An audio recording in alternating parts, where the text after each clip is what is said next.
हम Karachi tuitions group से हैं और आज का हमारा टॉपिक है एनईडी का एंट्री टेस्ट।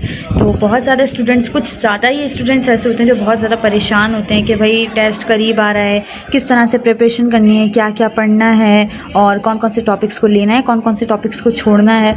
तो बहुत ज़्यादा क्यूरीज होती हैं कि क्या क्या टॉपिक्स लें। तो अब उनसे रिलेटेड हम कुछ क्वेश्चंस करेंगे मिस रेमल से। हमारे साथ आज मिस रेमल है। मिस रेमल, अपने बारे में बताइए। अस्सलाम वालेकुम, मेरा नाम रिमल आरिफ है और मैं टेक्सटाइल इंजीनियरिंग कर रही हूँ एनईडी यूनिवर्सिटी से। इसके साथ साथ मैं आर्ट वर्क भी करती हूँ और राइटिंग भी करती हूँ। अच्छा, चलें अब हम एक एक करके कुछ क्वेश्चंस आपसे पूछेंगे जिसमें बच्चों की जो है सारी क्यूरीज वगैरह हैं। अब सबसे पहला हमारे पास क्वेश्चन आता है कि भाई सिलेबस और पैटर्न क्या क्या रखा जाए, क्या क्या पढ़ा जाए, कौन से बोर्ड से पढ़ा जाए। तो उस बारे में ज़रा आप हमें डिटेल में बताएंगे। जी, एनईडी यूनिवर्सिटी में जो पेपर मतलब जो आता है टेस्ट, वो आता है सिंध बोर्ड से और इसमें फ़िज़िक्स, केमिस्ट्री, इंग्लिश और साइंस सब्जेक्ट होते हैं और उनमें वेटेज होता है 25 MCQs होते हैं हर एक सब्जेक्ट के, 4 सब्जेक्ट के। सही है। और कुछ बच्चों ने और भी क्वेश्चंस किए हैं कि भाई हम जो है किस तरह से अपनी प्रिपरेशन करें।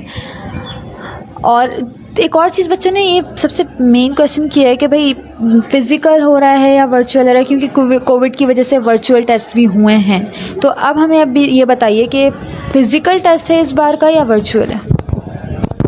बेसिकली ये कंप्यूटराइज टेस्ट होंगे, जैसे वो लोग एनईडी में बुलाएंगे और हर शिफ्ट लगेंगी, हर स्टूडेंट्स को डिफरेंट होगा कि कैसे पीस फॉलो होंगे, सब कुछ होगा और वो कंप्यूटराइज टेस्ट होगा और वो कंप्यूटर पे लेंगे, लैब्स में यहाँ पे होंगी। एनईडी में बहुत सारी लैब्स हैं तो वहाँ पे लेंगे। अच्छा, लैब से एक क्वेश्चन मुझे याद आया। कुछ स्टूडेंट्स ये भी कह रहे थे कि भाई हम लैब में कंप्यूटर किस तरह से यूज़ करेंगे, क्योंकि अक्सर स्टूडेंट्स ऐसे होते हैं जो जैसे लाड़काना वगैरह के होते हैं या बाहर के होते हैं, वो इतना ज़्यादा लैपटॉप्स या मोबाइल्स यूज़ नहीं करते। तो उनके लिए क्या कहेंगी कि किस तरह से वो टेस्ट दें, परेशान हो जाते हैं बच्चे, तो उनके बारे में बताएं। बेसिकली वहाँ पे जो है वो एक एक गाइड कर देंगे और इतना इशू नहीं होगा, क्योंकि वो एक एक चीज़ को गाइड करेंगे कि चाहे वो कोई स्टूडेंट हो जो बहुत यूज़ कर रहा हो या जो बिल्कुल भी यूज़ नहीं करता होगा, उसको भी आइडिया हो जाएगा कि किस तरीके से करना है। सही है। अब मुझे बताइए कि नोट्स से पढ़ें, कोई रिकमेंडेड बुक हो या कोई ऐसा इंस्टीट्यूट हो, तो आप उसके बारे में बताएं वो किस तरह से पढ़ें। नोट्स के लिहाज से जो है वो अनीस हुसैन की नोट्स पढ़ सकते हैं, IB ग्रेड्स के पढ़ सकते हैं, क्योंकि अनीस हुसैन में जो है पास पेपर्स भी देते हैं एनईडी के, तो उससे आइडिया हो जाता है। इसके अलावा कराची ट्यूटर ग्रुप्स है, वहाँ पे आप हायर कर सकते हैं आसानी से। तो वहाँ पे आप हायर करेंगे तो वहाँ पे आप ECAT, BCAT और MCAT के लिए भी ट्यूटर्स हैं जो आपको ईज़िली पढ़ा सकते हैं बहुत अच्छे टाइम पीरियड में। अच्छा, हम लोग जो बच्चे होते हैं वो सबसे पहले ज़्यादा परेशान इस चीज़ से होते हैं कि भाई टाइम मैनेजमेंट नहीं हो पा रही, टाइम मैनेज करना समझ नहीं आ रहा कि किस सब्जेक्ट को पहले उठाएं, किस सब्जेक्ट को कितना टाइम दें। तो उसके बारे में बताइए, कितना टाइम मैनेजमेंट और किस तरह से टाइम मैनेजमेंट करें। पेपर्स की तैयारी करने के लिए जो है पहले हर इंसान अलग अलग करता है। जैसे कि अगर उसको लगता है कि जो आसान है पहले वो कर ले, क्योंकि अगर मुश्किल करेगा उसके बाद उसकी हिम्मत नहीं रहती कि बाद में जो आसान भी है ना वो भी उससे नहीं हो पाता। तो पहले वो टाइम वो कर ले पेपर में जो उसे आसान लग रहा है, कि उसकी वजह से बाद में उसमें फोकस करे कि जिसकी वजह से पेपर ना छूटे और ना ही कोई मसला हो, कवर हो जाए पूरा। अच्छा, कुछ इस तरह का बताएं कि जैसे हमारे कुछ स्टूडेंट्स हैं, जैसे हमारा एक स्टूडेंट है अली, उसने एक सवाल किया था कि सीट रिज़र्वेशन के बारे में जो है हम किस तरह से करें, सीट रिज़र्वेशंस क्या हैं और कितनी परसेंटेज, मैक्सिमम परसेंटेज जो है रिक्वायर्ड है कि आप एनईडी में अप्लाई कर लें इतनी परसेंटेज के बाद।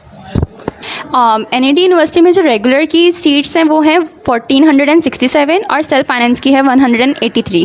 और इसमें जो है 60% जितनी अगर आपकी 60% उससे अबव है तो आप अप्लाई कर सकते हैं एनईडी यूनिवर्सिटी में। और पासिंग मार्क्स का बच्चों ने क्वेश्चन किया था कि नेगेटिव मार्किंग से, जैसे कुछ मेडिकल के स्टूडेंट्स होते हैं, अगर वो अप्लाई कर होते तो उनके दिमाग में ये होता है कि मेडिकल यूनिवर्सिटीज़ में नेगेटिव मार्किंग है। तो यहाँ का बताइए कि यहाँ पे नेगेटिव मार्किंग है या नहीं है, और अगर है तो किस तरह से। बेसिकली एनईडी यूनिवर्सिटी में नेगेटिव मार्किंग नहीं है, तो ये प्लस पॉइंट है। और इसमें जो है पासिंग रेशियो है कि 50 से अगर आप 50% आप स्कोर करेंगे 50 मार्क्स तो आप पास हो जाएंगे। लेकिन मैं कहूँगी कि आप 85 या 70 तक करें ताकि आपको अच्छी फील्ड मिल जाए। अगर आप ज़्यादा से ज़्यादा स्कोर करना चाहेंगे ना, जो हम लोग पहले करते हैं कि ज़्यादा स्कोर करेंगे तो ज़रूरी नहीं है वो ही आएंगे, तो थोड़ा बहुत कम हो जाएगा। तो आप ज़्यादा से भी ज़्यादा स्कोर करना को चाहें, लेकिन पासिंग है 50। अच्छा, कुछ स्टूडेंट्स ऐसे हैं जो कहते हैं कि आप हमें ये तरीका बताएं कि हम किस तरह से बगैर ई-कैट की क्लासेस लिए प्रिपरेशन करें और पास भी हो जाएं। तो इस तरह से कुछ हो सकता है कि कुछ स्टूडेंट्स जो क्लासेस ना लें, जैसे आपने बताया IBA की क्लासेस वगैरह लें, क्लासेस लेना ज़रूरी है, सिर्फ उनके नोट से ही काम हो सकता है? एनईडी के जो ज़्यादातर स्टूडेंट हैं उन लोगों ने बगैर ई-कैट के भी यहाँ पे एडमिशन लिया है, और वो भी बहुत अच्छी फील्ड में, सिविल में, इलेक्ट्रिकल में, मैकेनिकल में। और वो लोग बहुत सारे जो हैं, कुछ लोगों ने इंटरमीडिएट की बुक से लिया है और कुछ लोग जो हैं उन्होंने बुक्स ले ली थी, और वो अब किसी सीनियर से ले लें बुक और उससे भी पढ़ सकते हैं। तो जैसे कि अनीस हुसैन की बुक है, और अनीस हुसैन की बुक में बहुत ज़्यादा आपको सब कुछ मिल जाएंगे टॉपिक्स, वरना आप कहीं हायर कर दें। कराची ट्यूटर ग्रुप है, वहाँ पे ई-कैट, बी-कैट, एम-कैट के लिए वहाँ पे ट्यूटर्स हैं जो आपको स्पेसिफिक टाइम पीरियड में बहुत अच्छी तैयारी करा सकते हैं। अच्छा, अब जो नए स्टूडेंट्स हैं, पहले तो स्टूडेंट ये क्वेश्चंस नहीं करते थे क्योंकि ये था ही नहीं। अब लेकिन रिड्यूस सिलेबस, जैसा हमें पता है 9 और मैट्रिक का सिलेबस बहुत ज़्यादा रिड्यूस कर दिया। तो अब बच्चों का ये सवाल है कि भाई जो टेस्ट आएगा उसकी तैयारी हमें रिड्यूस सिलेबस से करनी है, या जो पूरा होल सिलेबस होता था बुक्स से या जिस तरह से भी करते थे, किस तरह से होंगे? एनईडी में अभी जो पॉलिसी है हम लोग को, वो तो बोर्ड के लिए करवाया गया है रिड्यूस, लेकिन एनईडी के प्रिपरेशन के लिए पूरा का पूरा सिलेबस करना पड़ेगा। अच्छा, कुछ फील्ड्स बच्चे कहते हैं कि बहुत ज़्यादा अच्छी फील्ड्स हैं एनईडी में, तो वो उन फील्ड्स का बताएं जो जिनको मदर फील्ड्स भी कहा जाता है एनईडी की। बेसिकली जो है हर फील्ड के अलग फ़ायदे और नुकसान आते हैं, मतलब हर फील्ड अपनी अच्छी है। जैसे कि हम लोग को जो लगता है कि जो टॉप की फील्ड है बस वो ही अच्छी हैं, ऐसा नहीं है। हर फील्ड के अलग है। जैसे कि टेक्सटाइल में भी आपको जॉब अपॉर्चुनिटीज़ बहुत अच्छी तरीके से, बहुत आसानी से मिल जाती हैं एज़ कम्पेयर टू दूसरी फील्ड। तो जैसे कि यहाँ पे मेरिट के लिहाज से अगर देखा जाए तो मैकेनिकल, सिविल और इलेक्ट्रिकल, सॉफ्टवेयर, ये ज़्यादा अच्छे बड़े मेरिट पे हैं। अच्छा, जितने भी बच्चे टेस्ट दे रहे हैं, अब उनमें से कुछ इस तरह के होते हैं जो कहते हैं कि नहीं भाई हम नहीं जाएंगे एनईडी, लेकिन आधी से ज़्यादा कराची की जितनी भी आधी से ज़्यादा स्टूडेंट की पॉपुलेशन है वो सब ये कह रहे हैं कि NED is the best university. तो आप कुछ ऐसा बताएं कि why they are preferring NED, why not for other universities? देखिए, एनईडी को ना एज अ ब्रांड लिया जाता है कि एनईडी एक एनईडी है, और इसके अलावा जैसे कि यहाँ पर बहुत ही अफोर्डेबल प्राइस में, फ़ीस में तो स्टूडेंट्स पढ़ सकते हैं। और यहाँ पे इतनी स्कॉलरशिप्स आती हैं, हर महीने स्कॉलरशिप्स आ रही होती हैं, तो उसकी वजह से मतलब हर इंसान पढ़ सकता है आसानी से।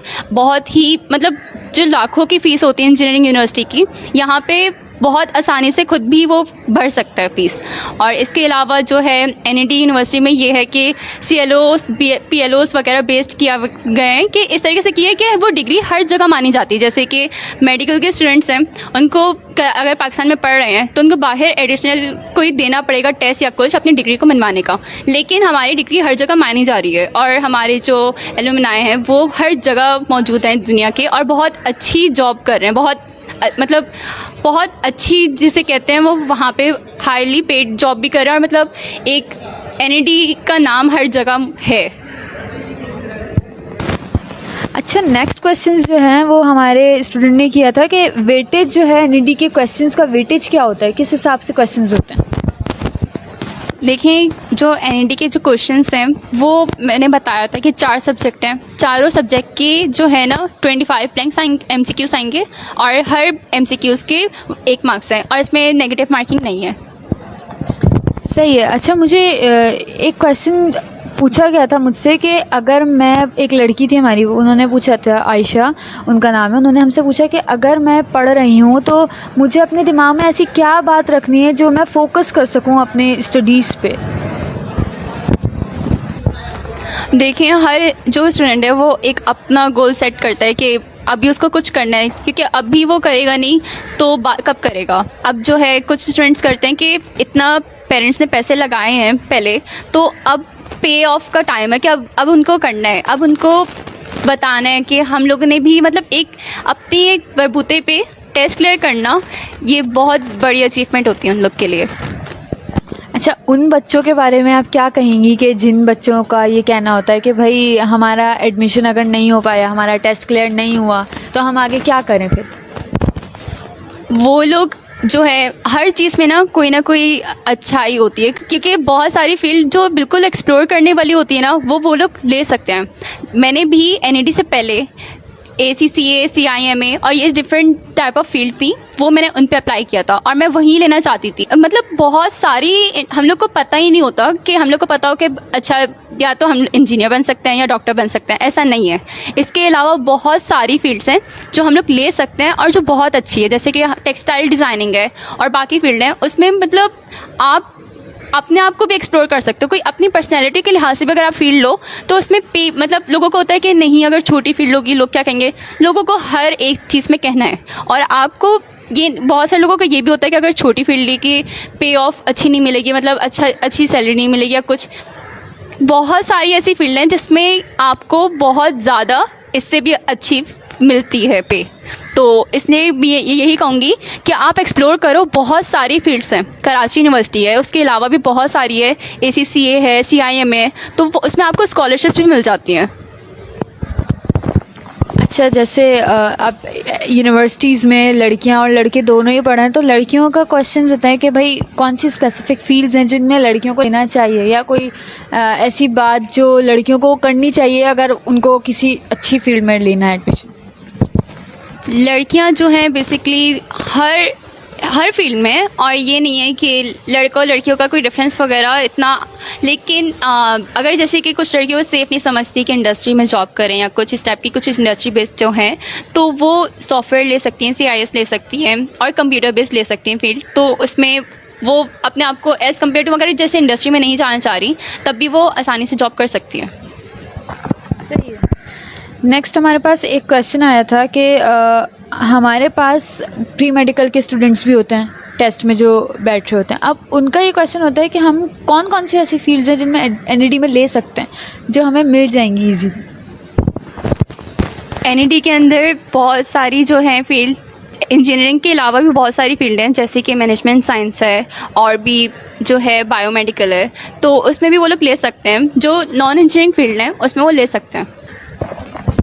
अच्छा, एक और हमारे पास है सवाल कि जब हम फॉर्म फिल करें यूनिवर्सिटीज़ का, तो हमें सिर्फ अपनी प्रायोरिटी पे, जैसे हमने NED को रखा, तो सिर्फ NED का फॉर्म फिल करना है या दूसरी भी डिफरेंट यूनिवर्सिटीज़ हैं जिनको उनको अप्लाई करना चाहिए?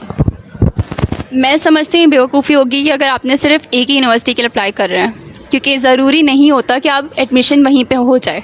तो आप अगर कर रहे हैं ना, उसके अलावा भी आप दूसरे ऑप्शंस रखें, क्योंकि NED is not the last option. मतलब ये आपके पास सिर्फ यही नहीं होना चाहिए कि ये नहीं हुआ तो कुछ नहीं हुआ, इससे ज़्यादा बेहतरीन भी चीज़ें होती हैं, और आपको बिल्कुल भी लेट डाउन नहीं करना अपने आप को।